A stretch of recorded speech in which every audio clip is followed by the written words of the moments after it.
32 men control $9 billion in player contracts, manipulate salary caps like financial wizards, and make decisions that can bankrupt franchises or deliver Super Bowl championships. This is how NFL general managers actually work.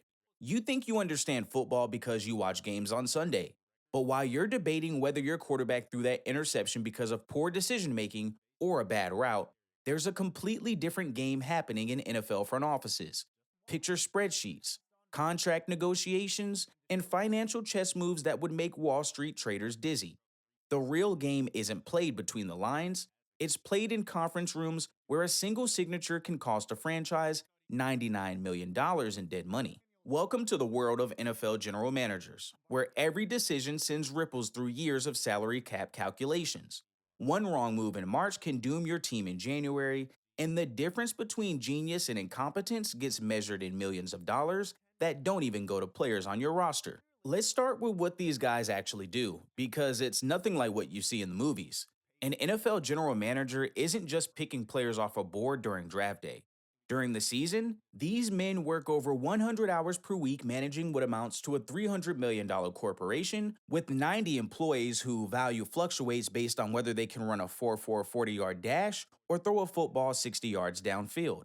The GM answers directly to the owner and has final veto power on all player related decisions. That means hiring the head coach, building the entire personnel department, coordinating college scouting operations, and most critically, assembling a roster that fits within the NFL salary cap while remaining competitive enough to justify the owner's investment. But here's where it gets interesting. There's no standardized GM job in the NFL. The role varies wildly depending on ownership structure and organizational power dynamics. Some GMs report to team presidents who handle business operations. Others answer directly to meddling owners who think they know better than decades of football experience. The smart ones, like Philadelphia's Howie Roseman, have convinced their ownership to stay out of football decisions entirely. One GM described the evolution of the position perfectly. It shifted from collecting talent to team building. In the old days, you could just accumulate the best players available and worry about fitting them together later. Today's NFL punishes that approach mercilessly through salary cap mathematics that would challenge PhD economists. The salary cap isn't just a number, it's a weapon. In 2025, each team operates under $279 million cap, up from just $34 million when the system launched in 1994. Next year, for the first time in NFL history, that number will exceed $300 million. But here's what most fans don't realize. Each team actually has a different salary cap based on carryover allowances from unused space in previous years. This is where the true artistry of elite GMs emerges. Take Howie Roseman, widely regarded as the best cap manipulator in the league. In 2023, he managed to pay quarterback Jalen Hurts $24 million while only counting $6 million toward the salary cap.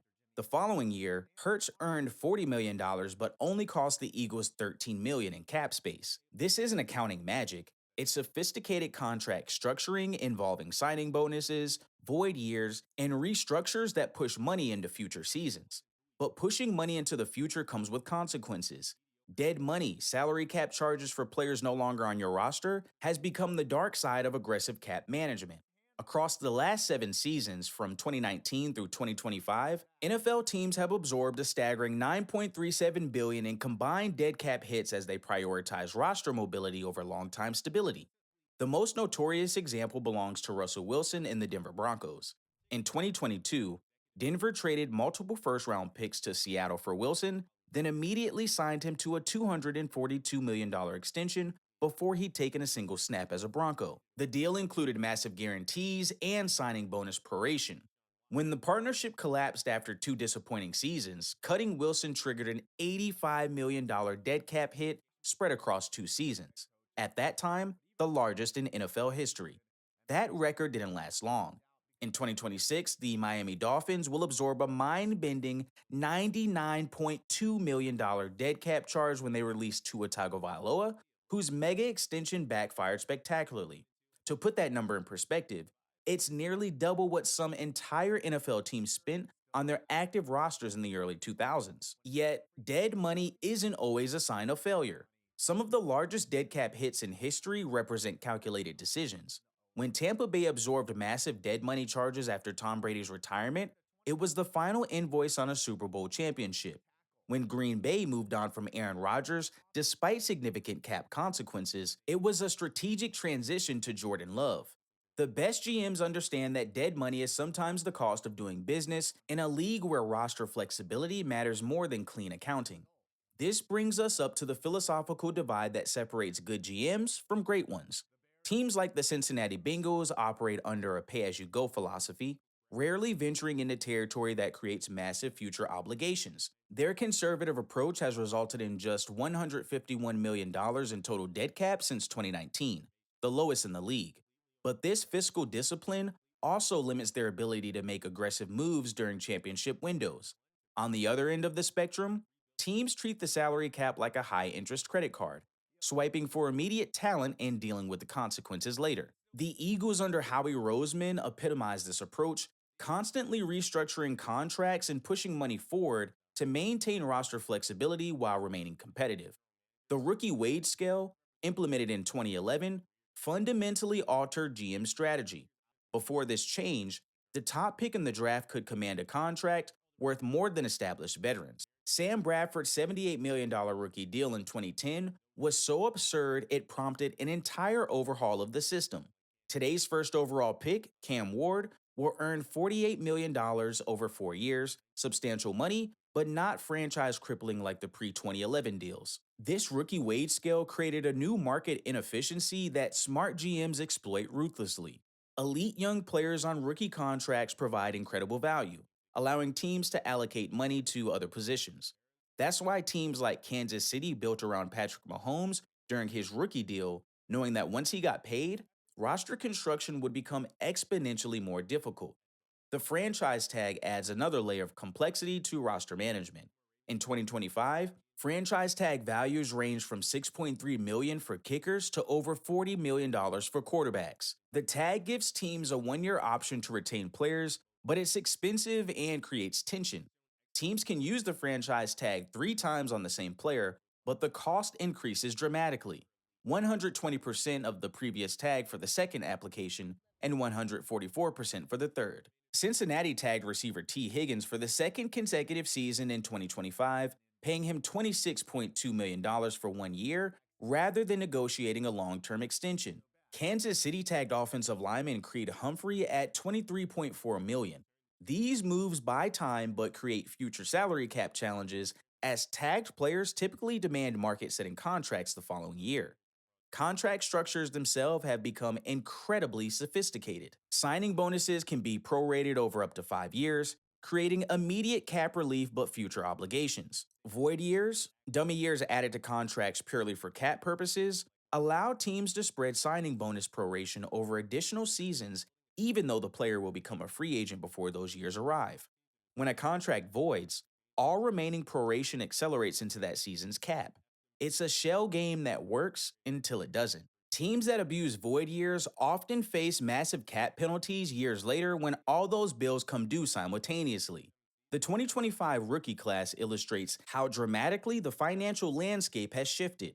The 32 first-round picks will sign contracts worth a combined $777 million, including $485 million in signing bonuses. That's a 26% increase in signing bonuses from the previous year, reflecting the rapidly escalating salary cap and increased value of cost-controlled talent.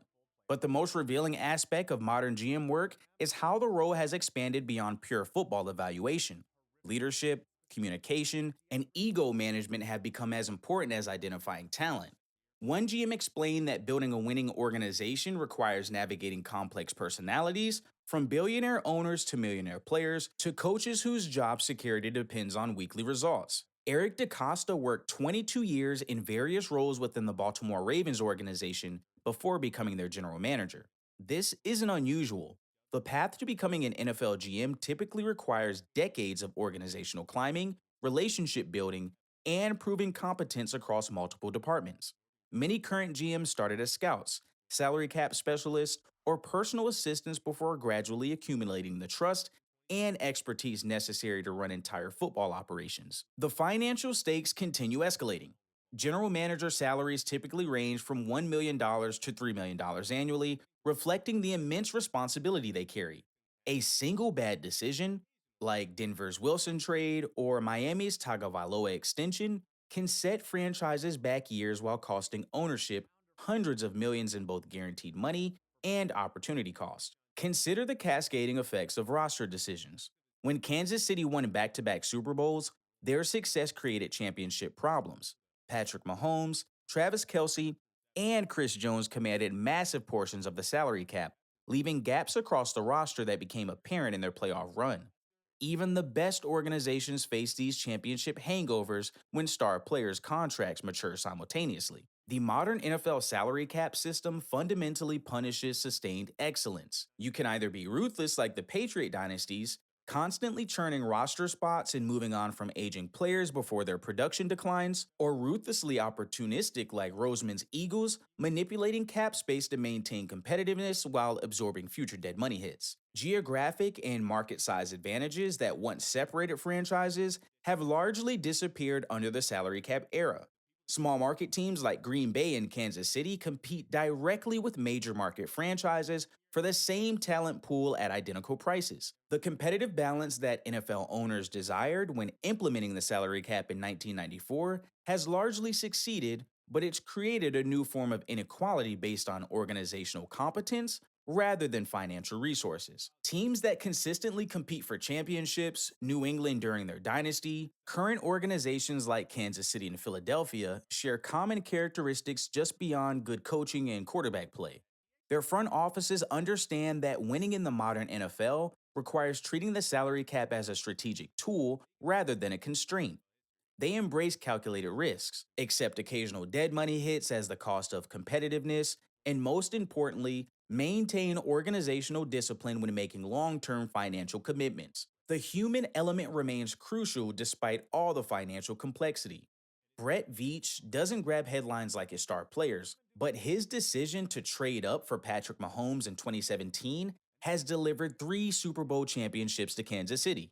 That single move, evaluating college talent, calculating draft trade value, and convincing ownership to invest in an unproven quarterback, exemplifies how great GMs blend football evaluation with financial acumen and organizational leadership. As the salary cap continues climbing toward $400 million dollars over the next decade, the complexity will only increase. Dead money totals will likely surpass $10 billion dollars as teams become even more aggressive with contract structures and roster turnover. The margin for error continues shrinking while the financial consequences of mistakes grow larger. The best NFL general managers understand they're not just building football teams. They're managing entertainment corporations worth billions of dollars where success gets measured in championships, profit margins, and the ability to maintain competitive excellence across multiple seasons.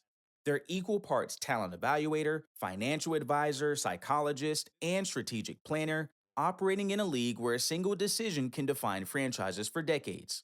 That's the reality of how NFL GMs actually work. They're not just picking football players. They're architecting financial structures complex enough to fund small nations while gambling hundreds of million dollars on the ability of 22-year-old athletes to perform under pressure.